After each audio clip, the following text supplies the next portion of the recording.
Hey guys, welcome to the 8th episode of my Road to 2000 FIDE. In this series I'm covering all of the games that I play for the KNSB and RSB, the Dutch and the Rotterdam chess federations. Important to note, the RSB games don't actually count for a FIDE rating, so I am only covering them because I like to cover them, but they don't actually take part in my Road to 2000 FIDE. So lucky for me, the results of those games also don't really matter as much, at least in terms of this series. And yeah, this time we are at the 8th game already. So at this point I had played 7 games, and this is the 8th, of course. And very important to notice that this game has been played actually last Thursday when I record this. I'm recording this in October. You're probably seeing this somewhere in November or I think even in December. So when I'm recording this, it's much more sooner than when it is coming online. That is because I like to keep a little bit of time between these episodes because that gives. Because a lot of these games I've played in the last year, and these are now the games that I'm playing this year, and I want to keep track because I don't play as many of these games as I would normally like. But obviously there are only a few games a year for the KNSB and RSB, so that's why this is obviously uploaded a lot later than it is actually being recorded. And yeah, I have the game here in front of me. Like I mentioned, I played this last Thursday, a very nice and high-end game. As you can see in the bottom right part, we both played almost a 93% accuracy. So yeah, that is obviously a very nice and high-end game. And yeah, I was playing with the white pieces, my opponent was playing with the black pieces. We both played like a 2450, as you can see by the game rating as well. So yeah, we both overperformed it in terms of that, in that sense. I think, yeah, like I think I mentioned it before, but the game rating is a little bit higher usually than the actual FIDE rating, because yeah, I mean, FIDE is obviously a very difficult rating to improve. The players tend to get very strong. Also, you're playing classical games, so you have a lot of time to think about them, much different than it is in Rapid or whatever. So, okay, yeah, let's just start with this game. I was playing with the white piece, like I mentioned. I played e4, and like I almost always do, I am a little bit learning at the moment of recording this to play the Queen's Gambit, which is d4 and c4, of course. But I don't think I know enough about that opening yet to fully play it in any real game, whatever. So yeah, at this point I'm just sticking with what I know, which is usually playing e4 and then the Vienna, which is knight c3, or it is the Sicilian, which is something you face a lot in club players. So c5, the Sicilian, obviously, like I mentioned, you play this a lot. And one of the things that I like to play here a little bit online lately, which is also not really something I know very much, is a3, which is the, I mean, I don't really know what it is called, but it's not particularly very good. But usually you get a position like this where you gambit a pawn here, and after takes, you go here, here, and here. And this can be quite good. Yeah, there's something like this, I think, and then you go here or something. I think it's something like this. I don't quite remember what it was, but yeah, I don't know. If they go like bishop here, I think you go here to try and fork him, and if he goes back, you can go bishop here or something. It's very strong. Not exactly sure. Yeah, this is apparently there's another very strong move here. Was it like it's like d5? Okay. Yeah, and then where do you go with your knight? If you go here, there's this, and I think now it's very strong, right? Yeah, but exactly, something like this. I don't know. This is very strong, but it's very tricky.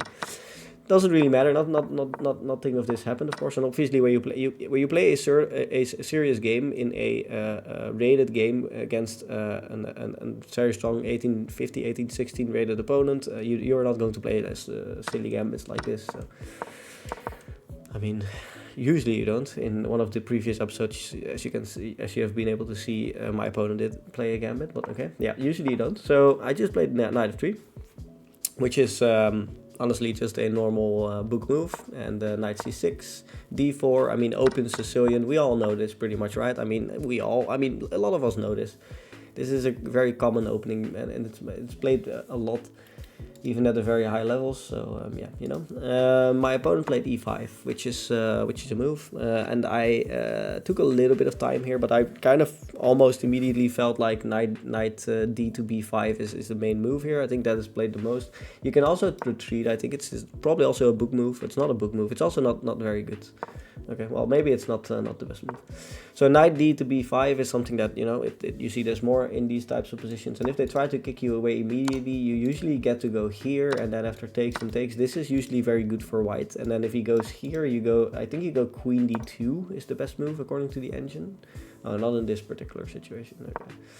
There's some other line where the knight isn't developed, and then he goes queen f6, and then queen d2 is the best move, I think. But yeah, I know up until this point, and then if we got into this line, I probably didn't even know what to do after this. But I know this is good for white, but that is where my knowledge quits.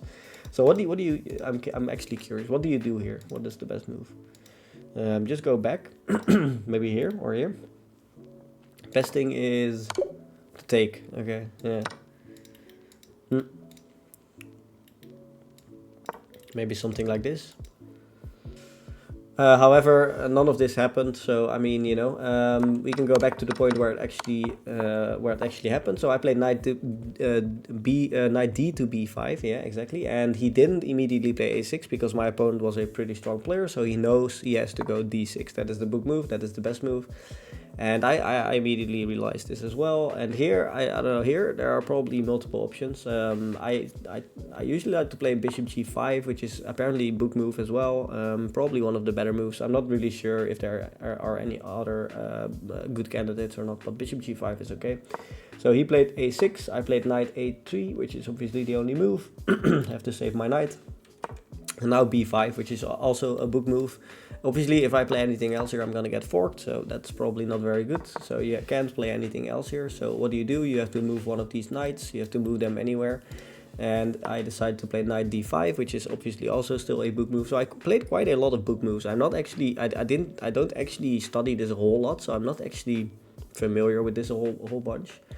And then bishop e7, and apparently this is still a book move. And then knight x e7, which is not the main thing actually. The main thing here I thought would be maybe c4. I think c4 something like this. No, okay, c4 is just a straight up blunder. Or take maybe. No, I don't think you take. Right? Do you take? Okay, apparently you take. Yeah, now you have a very strong knight. I guess that makes sense, right? I mean.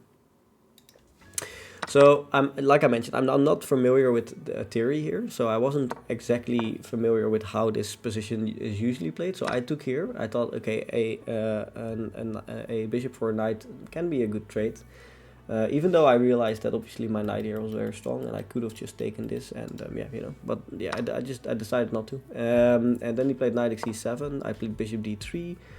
He played bishop e6, and apparently this is a minor mistake. Black used to be a little bit better here, minus 0.3. However, yeah, I think you have to go bishop b7. I think that's a little bit better. Yeah, bishop b7 is a little bit better. So bishop e6 is what my opponent played, and yeah, I kind of felt like that wasn't the best move. So yeah, good for me that my opponent plays this. So yeah, and I don't think I immediately took advantage of it. I think, yeah, now c4. Yeah, c4 in a lot of these positions was a good move. Yeah. Probably the idea of c4 is obviously to, you know, somehow get my knight back into the game, because my knight is obviously on a3, and as you can see by the remainder of this game, it's gonna be on a3 for a long time still. So yeah. So bishop e6, I castled, he castled, and yeah, here obviously also at this point, but yeah, at this point I have the opportunity to take here on f6, and I can open up his g file, and I can you know, I can bring my queen, maybe get some sort of annoying attack going, maybe f4, and if he takes, I can try something. But yeah, I decided not to at the beginning, and the reason why I decided not to is because if I take, I mean, let's say, I don't know, what do you do here? Maybe f4, maybe now you try to open things up, which is apparently not the best move. The best move would still be c4. Yeah, probably still c4.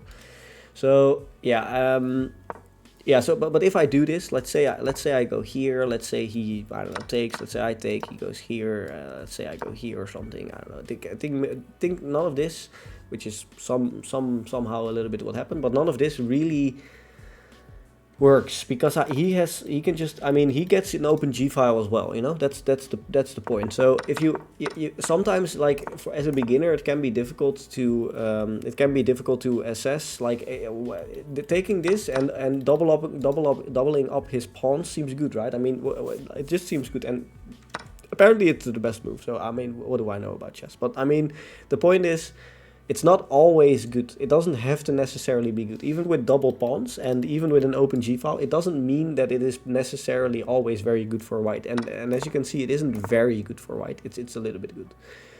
But I decided not to, even though I probably should have, as you can see. I decided to play f4. And my reasoning was, okay, let's say, I don't know, let's say he kicks my bishop, goes here, and maybe, I don't know, just tries to develop his knight or something. Now I can maybe take here, even though he gets knight here, which is maybe pretty good. But my ideas was that maybe I can get my queen here or something. I can maybe take the knight and I can like get some sort of attack going. And with an open f-file, it looks much more dangerous, even though obviously the computer says, okay, this isn't very, very good. But, you know, it is... I tried to open the f-file. That's basically what f4 was trying to do. And I kind of realized that he does have, in some lines, he does have some queen here, this and this move, which is obviously sometimes very annoying, even though now it doesn't work. But sometimes this can be very annoying, because if I, for example, if this knight wouldn't be here, let's say I played whatever this and he was here, and now it's my turn, I think, yeah, and let's say, I don't know, I played something like, is it my, yeah, it's my turn right now, right? Yeah, so this is a little bit, it's not as bad still, but it is a little bit worse, maybe because I can go here or something. Yeah, maybe because this move is on the board. Well, I mean, what I was trying to say is that if the knight wasn't here, this might have been a good move, because you have ideas to check here, and I have to take, because if I don't, I go here, and there's like a smaller mate, so I have to take. So if knight f2 ever happens, I have to take. And here I calculated this, of course, in my head, because after playing f4, I was obviously calculating queen b6. So I calculated queen b6, king h1, and knight g4, and then I calculated takes, I calculated check, I calculated takes, and now I thought, okay, I'm just better here, obviously, because I'm up a piece, which is obviously the reason why I played f4, because otherwise I wouldn't have done so. And that's why I mentioned if the knight wouldn't be here, it might have been an entirely different story, because I couldn't take there, of course. So, you know, but yeah, my opponent probably saw this too, and he was like, okay, you know, there's no queen b6 at this moment, which actually works, so I'm just gonna take, and that is okay. And then I took here after. So yeah, I decided to take now. Yeah, do I know why? Maybe because, I don't know, maybe because now after taking, I had some sort of e5 ideas and queen here ideas, and maybe because it looked a little bit more dangerous in my head. Probably it wasn't. But I obviously I saw knight g6 here, which kind of defends this pawn and at the same time attacks my rook, and it gains the tempo for him. So yeah, maybe I underestimated how strong this was. That is a little bit what happened, I guess. But however, the game continued, knight g6, queen, rook f2, and once again I wasn't really afraid of queen b6, because at this point I can probably just go somewhere. I don't know, I thought I could just go maybe queen d2 or queen f3. I thought something like this would be okay. This is not the best move, maybe this is a little bit better. Nope, this is a blunder. What is the best move here? Let's see. Best move. C3, obviously. Okay, well, I don't know. Okay, don't understand chess, that's clear. Okay, well, I mean, you know, so queen, rook f2. Obviously I didn't really want to go rook f1, because then I couldn't double up my rooks, and now I was planning to get my queen out and at the same time get my rook over to f1, and yeah. So yeah, rook f2, and he played knight e5, which is the best move. I decided to play king h1 here first, the idea being that there is no this right now, which should be very strong. So for example, if I didn't play this here, which is probably perfectly fine, but if I go here, for example, maybe now he has some idea to go here, and if I go here, for example, there's this, and I'm just losing this rook, and this is obviously not very good. So that was what I was trying to avoid by going king h1, and then he went king h8. The same thing he was trying to do. He was trying to bring his rook over to the g file and try to attack my g2 pawn. And here I went queen h5, and yeah, this might not have been the best move. The reason why this isn't as good is because my queen doesn't actually have an attack, which is a bit of a problem. Let's say he goes here, for example. There was a move like knight g4 here lurking, maybe even bishop here. I don't know if that works, but you know. Okay, so the best move would have been rook here. Yeah, that's exactly what happened, right? Yeah. So this is apparently a little bit better for black, and as you can see, so this game was very equal the entire time. I mean, there really weren't a lot of big chances for either of us, but at this point and the following moves in this sequence was the best opportunity for my opponent to gain an advantage. So rook g8 was played, and I played rook a to f1. Obviously, my idea here was to you know, get some sort of attack on this f6 pawn. And my opponent here had one way to get back into the game, or at least gain an advantage actually, because he was obviously still equal at this point. So he should have played knight g4. He played rook g5. So knight g4, the idea of knight g4 is that if I go f3 or f4, let's say I go f4, he has a rook g6. And this is a very annoying threat because I can take this, and because it's defended, of course. And if I go here, for example, he can go rook h6, and now he's attacking my queen with his rook, covered by his knight. And if I move anywhere, let's say I go all the way back, there's check here, and then there's this move, and now I have to block with something. And if I block, he can take with the knight maybe. I don't know if that works actually, but you know. I mean, if you look at this position, obviously this is not very good, so you know. So yeah, this was the moment for my opponent to gain an advantage. If he had spotted knight g4 and rook g6, the combination, but he didn't, which is good for me. He played rook g5, which wasn't as strong. I played queen h4. Now he played rook g4, and this wasn't as strong as the previous example. And now it was back to almost equal. Here I could take the pawn and take back with my rook, and now he had rook a to g8. Here I doubted. I debated whether or not I should play g3 or I should play rook f2. And I decided to play no, I didn't play g3 actually, which was one of the, okay, so it wasn't the best move. So okay, so rook f2 was the best move, and the main reason why I didn't want to play g3 is because he might somehow in the future get a very strong bishop. If he ever gets this pawn, he could maybe immediately go here actually. So yeah, didn't really like that. So I didn't really want that. So I played rook f2. He decided to take my bishop with his knight, and then he decided to take this pawn. And now we get into a very even endgame, and yeah, here it is just, I mean, there's not really a whole lot of things to do for either of us. I mean, we can trade off some more pieces, and if we do, I mean, the game is probably gonna end in a draw.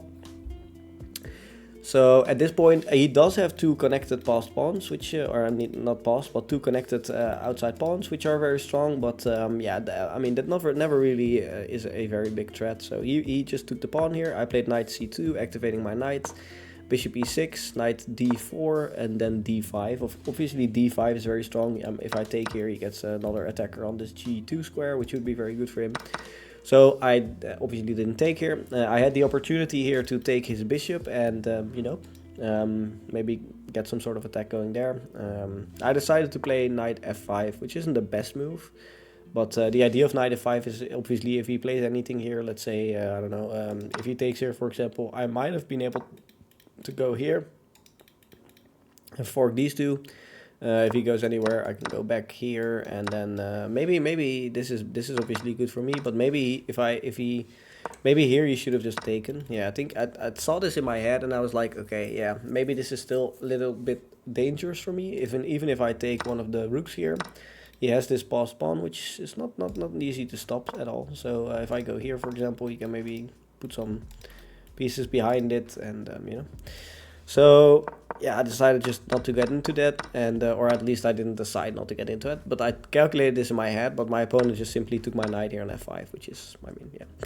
And now I have the opportunity to take with the rook or take with the pawn. If I take with the rook, I saw that he can take, and take, and then I can take here. And I mean, yeah, this is probably still okay. Probably draw still. I mean, there's not really anything to do here.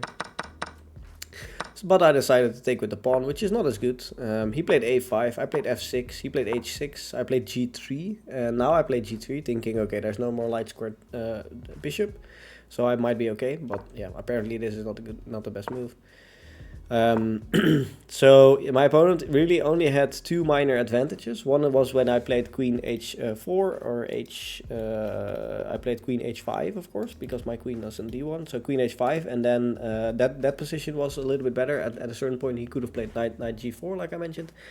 And here, my opponent also had a minor advantage. King h7 isn't the best move. He should have played, let's see, rook d4. Okay, yeah, so here the opponent is a little bit better, but yeah, only -1, so not anything he can really convert easily. My opponent played king h7, I played rook f4, and now once again my opponent is a little bit better, -1.3. I'm not exactly sure. The best move would have been to just take, I think. Oh, to play h5. Okay, yeah, very difficult to see why that is the best move as well. If I go here, for example, now I almost fork him, I guess, but then he might have something like this. Yeah, exactly. And then I'm not even sure why this is a little bit better for black, but you know. So okay, yeah. So rook f4, and then he played a4, thinking, okay, maybe I can get some sort of advanced pawn and win the game. I played king g2. He played rook xf4. I played rook xf4. He played rook c8, and this is where he kind of, I don't know, misplayed, kind of threw away the advantage. So maybe he should have played something like, what should you have done? You can't really play something like this. What do you do here? I'm not even sure what you do here. What do you do here? Let's see. Rook b8 is the best move. Okay, he wants to. You need to advance these pawns. And now if I go, for example, here, I'm blockading everything, but it's not the best move. He can maybe bring his king or something, probably. Yeah. Okay, well, I mean, he should have done that. He played rook c8, which is not as good, because now I can go rook b4, and after giving a check, I went king h3. I don't actually, if I look back at this, I don't really know why I went king h3 and not king f3. King f3 looks a lot more natural, and I mean, it activates our king a lot more, so not really sure why I played king h3. Maybe to avoid losing this pawn. Yeah, okay, I probably didn't want to lose that pawn, which is probably not even the worst thing ever, but okay. Although he gets maybe a pass pawn at some point. Well, I mean, that's why I played king h3 probably, to keep every pawn on the board. He played rook d2, I took the pawn here, I played rook b4, he played a3, I take, and I went here. And here I thought maybe I still have some sort of, I don't know, hope. Because you can't really defend this pawn very well, I guess. I guess you can go here, here, and here. But then maybe this is just, I mean, I don't know. This is probably still not very good, huh? I mean, yeah, this is probably still a draw. So, I don't know. Maybe, I mean, I didn't really think I was in any winning position or anything. But I thought maybe with these two pawns against one, if I can win these two, I might be okay. Or maybe I thought, okay, maybe if I can win this pawn, I have some sort of advanced pawn. I think that is what I thought was okay. But obviously that never really worked. I went here, here, and here. He went here, and here. I thought, okay, I had a few options. I can check as well. And then after going here, for example, maybe I can go here. Yeah, maybe this was something to try. Not gonna lie, because you had to go here. And then if I go here now, he just goes down, I guess, right? Yeah. So maybe this was worth a try, but honestly, if I went here, I don't think my opponent would go to f8. I don't think my opponent would do that. I mean, yeah, I don't think my opponent would play that. So I don't think there was anything there, but maybe this was a little bit more tricky. Maybe I had some sort of chance to still be a little bit annoying. Because after going rook d7, it is just, I mean, we basically just shake the hand and say, okay, let's play for a draw. Because, I mean, if he takes this pawn, I take this pawn, there's really, I mean, that is exactly what happened, of course. There's really nothing to play here for this, of course. I mean, I have two pawns against one, but if you know, this endgame is obviously a complete draw. There's really isn't a lot to do for white here. I tried something. I think if you take here, I'm winning, because it looks like you can maybe go here and here and swing on. But if you go here, for example, this is obviously bad. But if you go here, for example, I play here. If you go here, I go king e6. And now if you go back, I go here, here, and here. And now you're losing the pawn and you're losing the game. So there was some combination here which would still allow me to win if he took the rook. Obviously my opponent wasn't going to take the rook. So, you know, I try to be a little bit tricky here, so still. Once again, if you go here, for example, I have this, and I'd probably still be winning again. Yeah. So yeah, I tried to play on for a little bit. But my opponent, being an 1850 FIDE-rated player, he wasn't gonna blunder anything here. And yeah, I out of respect also, I offered to resign at this point. Maybe I should have done it a little bit sooner, because obviously there was not really anything to play for anymore. But you know. Yeah, so that was the game I played last week in the SB, so it was a draw, unfortunately. Yeah, I mean, my opponent was like rated like 1859, I think, and I was rated like 1866, so we were like really close in terms of rating, and the game was also very close. So I mean, you know, not really not a really very thrilling game or anything, just relatively close in that sense. So yeah, I mean, that is what happened, and hopefully you guys like these videos. Like I mentioned, this one was for the ASB, so no, this doesn't count for the FIDE rating, so I still have to play some KNSB games to get an official FIDE rating. So at the moment of recording this, I still don't have any, which is, yeah, I mean, it's probably gonna be around 1860 as well, because it's the same type of I played the same opponents as I did in the for the KNSB rating. So yeah. Okay, see you guys in the next one. Bye.